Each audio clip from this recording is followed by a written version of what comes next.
নমস্কার। কাজী জহুরুল হক কলেজের পক্ষ থেকে 2020-21 শিক্ষাবর্ষে ব্যবসা শিক্ষা বিভাগের ছাত্রদের অভিনন্দন। প্রথমে আমার পরিচয় গ্রহণ করছি। আমি সুশান্ত মল্লিক, প্রভাষক, ব্যবসা সংগঠন ও ব্যবস্থাপনা, কাজী জহুরুল হক কলেজ। আমি প্রথম ক্লাসে অর্থাৎ বিগত ক্লাসে তোমাদের ব্যবসায়ের ধারণা এবং ব্যবসায়ের বৈশিষ্ট্য সম্পর্কে আলোকপাত করেছিলাম। আজকের এই ক্লাসে আলোচনার বিষয় হচ্ছে ব্যবসায়ের আওতা। ব্যবসায়ের আওতার মধ্যে তিনটি বিষয় বিদ্যমান থাকে। এক নম্বরে হলো শিল্প, নাম্বার 2 বাণিজ্য, নাম্বার 3 প্রত্যক্ষ সেবা বা সহায়ক সেবা, প্রত্যক্ষ সেবা। আমি পূর্বের ক্লাসে তোমাদের দেখিয়েছিলাম যে B = summation I plus summation T plus summation A T। তোমাদের যে বিষয়টা জানা উচিত, বি তে বিজনেস, সামেশন দ্বারা সমষ্টি বোঝায় বা যোগফল বোঝায়। অবশ্যই তোমরা 19-এ অবশ্যই পড়ছো সামেশনের ব্যবহার ম্যাথমেটিক্সে। আই দ্বারা ইন্ডাস্ট্রি অর্থাৎ শিল্প, টি দ্বারা ট্রেড অর্থাৎ বাণিজ্য, আর এ দ্বারা অক্সিলারি টু ট্রেড অর্থাৎ পণ্য সহায়ক কার্যগুলিকে বোঝানো হয়, অর্থাৎ প্রত্যক্ষ যে কার্যগুলিগুলো বিদ্যমান থাকে। আজকে তোমাদের যে বিষয় সম্পর্কে আলোকপাত করবো সেটা হলো শিল্প। শিল্পের ক্ষেত্রে আমরা যদি দেখতে পাই যে শিল্প কি, সাধারণত শিল্প হলো উৎপাদনের বাহন, যার মাধ্যমে রূপগত উপযোগ সৃষ্টি হয়ে থাকে।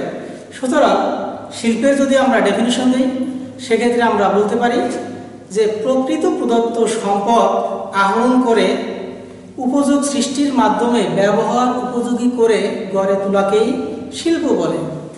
শিক্ষার্থী বন্ধুরা, আবার একটু লক্ষ্য করো, তোমরা তো নতুন বিষয় অনুধাবন করতে কষ্ট হবে।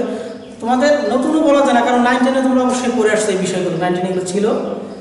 শিল্প বলতে আমরা যদি ডেফিনিশনে আসি, সেক্ষেত্রে আমরা বলতে পারি যে প্রকৃত প্রদত্ত সম্পদ আহরণ বা সংগ্রহ করে উপযোগ সৃষ্টির মাধ্যমে মানুষের ব্যবহার উপযোগী করে গড়ে তোলাকেই শিল্প বলে।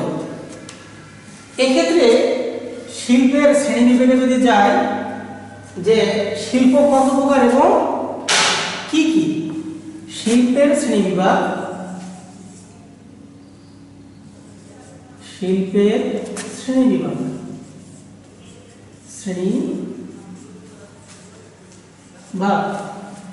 শ্রেণীবিভাগের মধ্যে প্রথমে আমরা দেখতে পাই কৃষি শিল্প। কৃষি শিল্প অর্থাৎ কৃষিকাজের সাথে ব্যবহৃত উপাদান বা সম্পদকে কৃষি শিল্প বলে।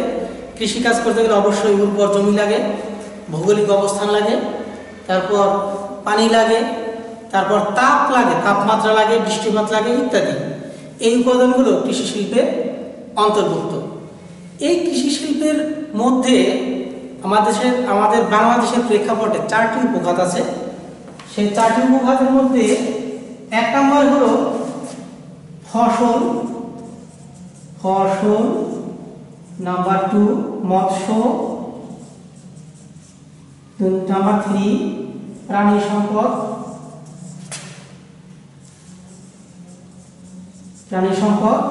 4 নম্বর হলো বন। এই 4টি উপখাতের মাধ্যমে কৃষি কার্যগুলো পরিচালিত হয়ে থাকে, অর্থাৎ এই 4টি সেক্টরে অন্তর্ভুক্ত থেকে কৃষি কার্যগুলো আমাদের পরিচালনা করতে হয়। এরপরে আমরা যদি দেখি যে শিল্পের শ্রেণীবিভাগের মধ্যে নাম্বার 2 আছে প্রজনন শিল্প। প্রজনন শিল্প বলতে অর্থনৈতিক উদ্দেশ্যে নির্বাচিত, আবার সুন্দর করে মনে রাখো আমাদের কলেজে ক্লাসে কমপ্লিট করা হয়। তোমরা যদি একটু অনুধাবন করো তাহলে এখানেই তোমাদের পড়াগুলো কমপ্লিট হয়ে যাবে।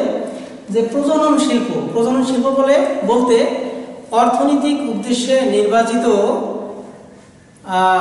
কোনো অর্ধপ্রস্তুত কাঁচামাল বা অর্ধপ্রস্তুত উপাদানগুলোর মাধ্যমে কোনো কিছু অর্থাৎ পোনা বা চারা উৎপাদন করার যে প্রক্রিয়া বা প্রজনন করার যে কৌশল তাকে আমরা প্রজনন শিল্প বলি।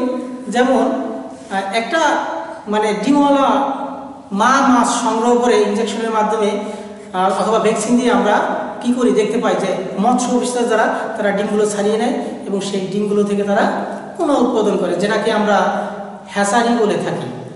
আবারও বলি তোমাদের যে মৎস্য শিল্পের মাধ্যমে যে রেণুগুলো উৎপাদন করা হয় সেটাকে বলা হয় হ্যাচারি।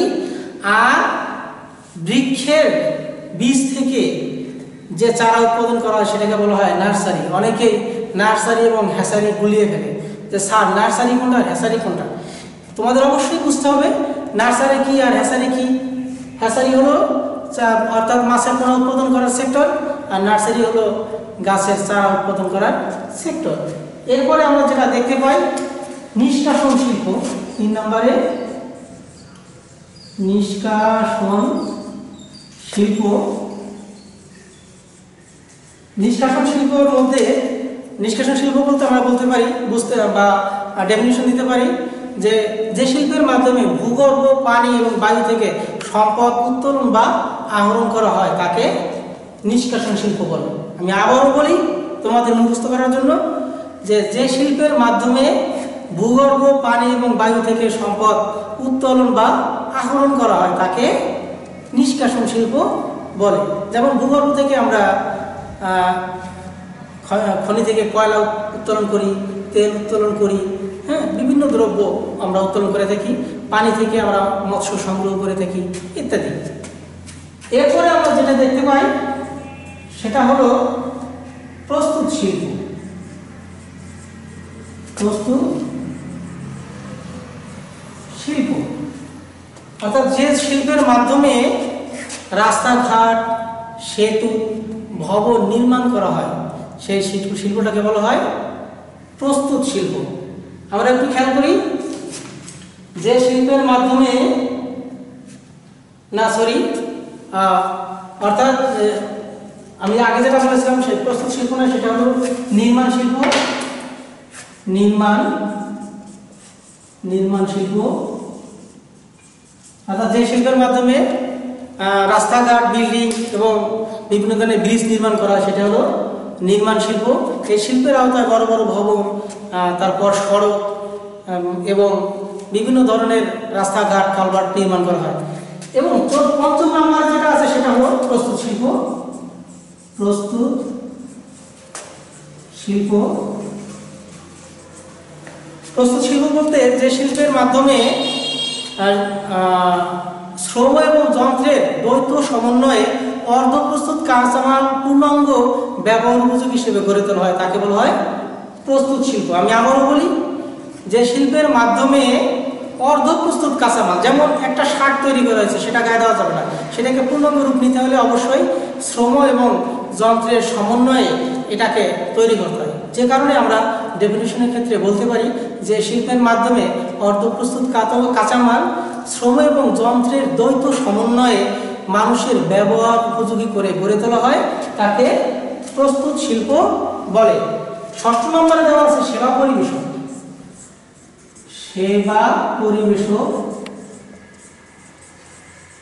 সেবা পরিবেশক অর্থাৎ যে শিল্পের মাধ্যমে মানুষের বিলাস দ্রব্য বা বিলাস দ্রব্যের ব্যবহার্য অধিক পরিমাণে বৃদ্ধি পেয়ে থাকে অথবা বিলাসিতা গ্রহণ করে থাকে তাকে আমরা সেবা পরিবেশক শিল্প বলে থাকি। অর্থাৎ যে উপাদানের মাধ্যমে আমরা সেবা গ্রহণ করে থাকি, যেমন আমরা গরমের দিনে ইলেকট্রিসিটি ব্যবহার করে ফ্যানের মাধ্যমে বাতাস সংগ্রহ করি, অথবা পিপাসা মেটানোর জন্য আমরা অবশ্যই ঠান্ডা পানি অর্থাৎ রেফ্রিজারেটরের মাধ্যমে আমরা পানিটাকে ঠান্ডা করে আমরা সেটা ইউজ করি।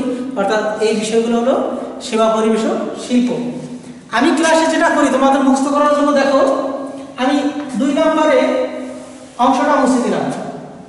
ক্লাসে থাকলে আমি বলতাম বলতো 2 নম্বরের অংশটা কি, অবশ্যই প্রজনন শিল্প ছিল, ব্রেনে কাজ করার জন্য অর্থাৎ ব্রেনে একেবারেই ইনপুট করার জন্য। আমি আবার 4 নম্বরটা মুছে দিতাম, বলতাম যে 4 নম্বরটা কি, অবশ্যই নির্মাণ শিল্প ছিল। আরেকজনকে তো জিজ্ঞেস করতাম বলতো 2 নম্বর এবং 4 নম্বরে কি ছিল, তোমাদের অবশ্যই বলতে হতো যে 2 নম্বরে প্রজনন শিল্প, 4 নম্বরে নির্মাণ শিল্প। এরপর বুঝে দিলাম 6 নম্বর। 6 নম্বর এটা কি? অবশ্যই সেবা পরিবেশক শিল্প ছিল। তাহলে আমরা দেখলাম 2 নম্বরে বসে দিয়েছিলাম আমরা প্রজনন শিল্প, 4 নম্বরে নির্মাণ শিল্প, 6 নম্বরে সেবা পরিবেশক শিল্প। এরপর তো প্রথমটাই মুছে দিতাম। যে প্রথমটা কি ছিল? কৃষি শিল্প ছিল। 2 নম্বরে ছিল প্রজনন শিল্প, 4 নম্বরে দিয়েছিলাম নির্মাণ শিল্প এবং 6 নম্বরে ছিল সেবা পরিবেশক শিল্প। এরপরে তো সবগুলোই মুছে দিয়ে বলতাম। এবার বলো তো কি ছিল বোর্ডে মুখস্থ করার জন্য? তোমাদের অবশ্যই বলতে হতো যে 1 নম্বরে ছিল কৃষি শিল্প, নাম্বার 2তে ছিল প্রজনন শিল্প, নাম্বার 3তে ছিল নিষ্কাশন শিল্প, নাম্বার 4এ ছিল নির্মাণ শিল্প, 5 নম্বরে ছিল প্রস্তুত শিল্প এবং 6 নম্বরে ছিল সেবা পরিবেশক শিল্প। এভাবেই পড়াগুলো প্রতিদিনই কলেজে কমপ্লিট করে দেওয়া হয়। সুতরাং শিক্ষার্থী বন্ধুরা, আমি আবারও তোমাদের যে জিনিসটা দেখাচ্ছি সেটা হলো ব্যবসায়ের আওতার মধ্যে প্রথমেই তোমাকে ব্যবসায়ের সমীকরণ জানতে হবে। ব্যবসায়ের সমীকরণ B = summation I plus summation T plus summation AT। এটা একটা অবজেক্টিভ, মনে রাখতে হবে অবশ্যই, ম্যাক্সিমাম পরীক্ষাটা আসে। অর্থাৎ business = I plus summation PT plus summation AT। ব্যবসা এমন একটি সেক্টর, তোমাদের বলে রাখি যে একজন সৎ ব্যবসায়ী তিনি তার কর্মময় জীবনে যদি সৎভাবে ব্যবসা পরিচালনা করে তাহলে মৃত্যুর পরে রোজ হাসরের দিনে একজন নবী, ওলি বা শহীদের সমান মর্যাদার অধিকারী হয়ে থাকে। আরও তোমরা জেনে থাকবা, ইসলাম ধর্মে আছে মানুষের জীবিকা অর্জনের 10 ভাগের 9 ভাগই আসে ব্যবসা থেকে। এটা তোমাদের হাদিসের কথা।